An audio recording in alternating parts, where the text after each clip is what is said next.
السلام علیکم ورحمۃ اللہ وبرکاتہ۔ امید ہے کہ آپ حضرات خیریت سے ہوں گے۔ میں آپ حضرات کے سامنے ایک ویسے گھٹنا، ایک واقعے کی خبر آپ کو بتانے جا رہا ہوں جو آج کل سوشل میڈیا پر وہ چل رہا ہے، بہت ہی زیادہ معاملہ آپ دیکھ بھی رہے ہوں گے، سنے بھی ہوں گے، اور جو ہے یوٹیوب فیس بک کے ذریعے آپ نے اس خبر کو پڑھی بھی ہوگی یا سنی بھی ہوگی۔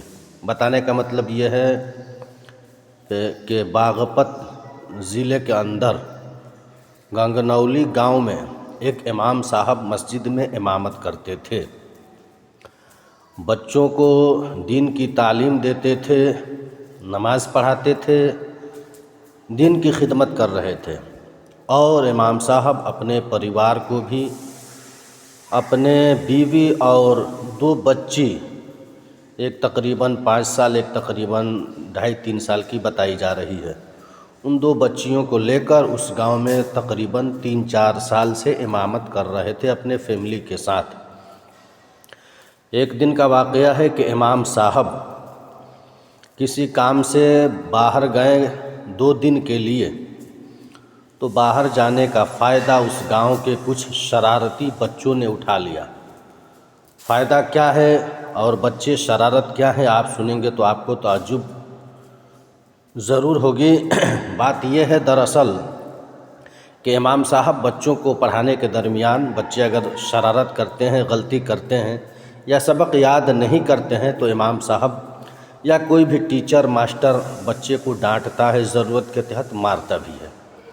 بس امام صاحب کی چاہے آپ غلطی کہیے یا امام صاحب کو جو آپ سمجھیے، وہ امام صاحب بچوں کو پڑھانے کے درمیان بچوں کو کچھ مارے ہوں گے، کچھ سزا دیے ہوں گے۔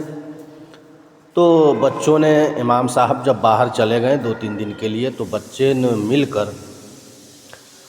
اس امام صاحب کے بیوی کو اور 2 چھوٹی چھوٹی بچیوں کو، جو اسی مسجد کے اندر، مسجد کے قریب جو بھی ہو، امام صاحب کا جہاں فیملی رہتا ہے اس گھر کے اندر داخل ہو جاتے ہیں، اور ان دونوں چھوٹی بچیوں کو بھی ہتھوڑے سے، چاقو سے مار دیتے ہیں، قتل کر دیتے ہیں۔ بچے مر جاتے ہیں، بیوی کو بھی مارتے ہیں، بیوی بھی مر جاتی ہے۔ اب ذرا آپ سوچئے کہ بچے کتنا ظلم کر رہے ہیں۔ میں تو یہ کہنا چاہتا ہوں کہ وہ چھوٹے بچے نہیں ہوں گے، بچے نے شروعات کیا ہوگا، لیکن اس کام کو کرنے والا کوئی اور ہوگا۔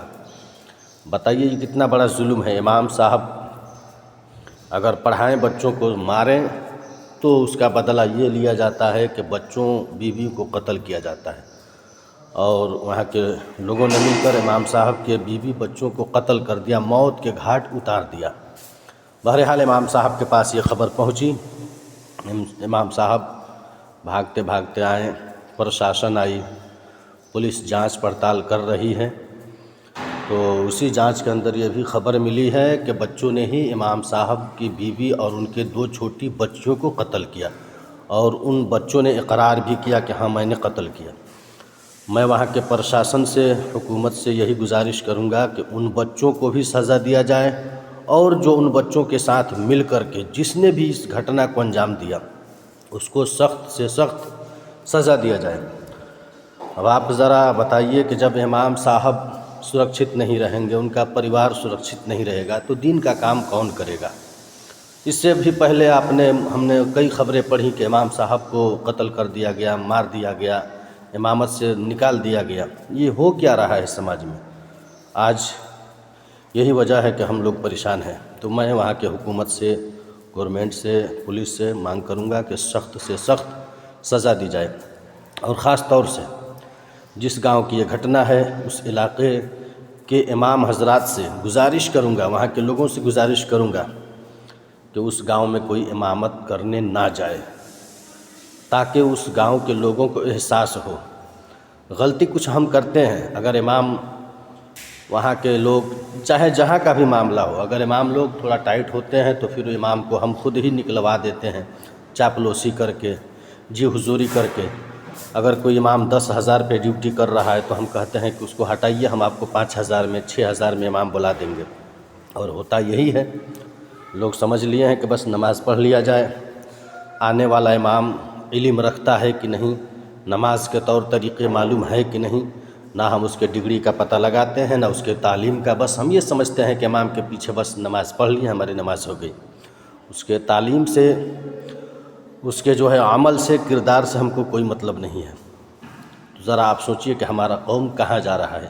اس لیے میں امام حضرات سے گزارش کروں گا کہ آپ اپنا وقار خود بنا کے رکھیے، گھٹائیے نہیں، ورنہ ہمارے ساتھ تو ابھی یہ ہو رہا ہے، اور اس کے آگے کیا کیا ہوگا آپ کو معلوم نہیں ہے، مجھے بھی معلوم نہیں ہے۔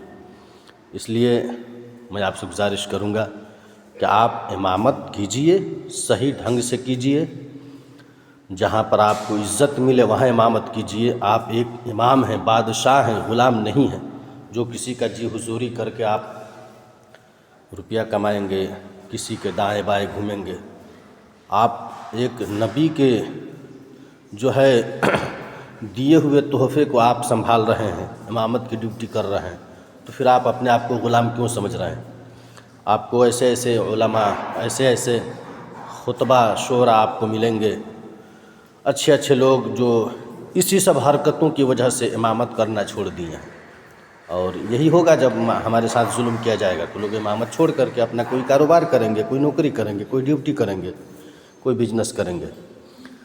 اس لیے اماموں کی قدر کیجئے، ان کے اوپر ظلم نہ کیجئے، ورنہ ایک روز ایسا آئے گا کہ جنازہ رکھا رہے گا، پڑھانے والا کوئی نہیں رہے گا، مصلی خالی رہے گا، نماز پڑھانے والا کوئی نہیں رہے گا، بچے ہمارے جاہل ہوں گے، بچیاں ہماری جاہل ہوں گی، پھر وہی بچے باپ کے اوپر ظلم کریں گے، ماں کو ماریں گے، بچیاں گھر سے بھاگیں گی، اور آج یہی ہو رہا ہے۔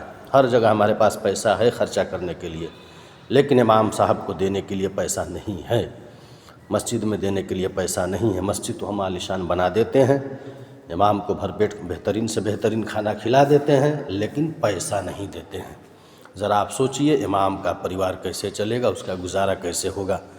پھر آخری میں آپ کو بتا رہا ہوں کہ اس امام کے ساتھ جتنا ظلم کیا گیا باغپت کے اندر، ان کے بیوی بچوں کو قتل کر دیا گیا، ان کا پریوار ختم ہو گیا، اب ان کو کہاں سے بیوی بچوں کا سکون ملے گا؟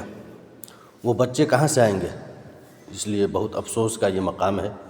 آپ حضرات اس پر دھیان دیں، میری باتوں کو غور کریں، اور وہ ایسی جگہ پر آپ امامت نہ کریں جہاں پر آپ کو عزت نہ ملے۔ السلام علیکم ورحمۃ اللہ وبرکاتہ۔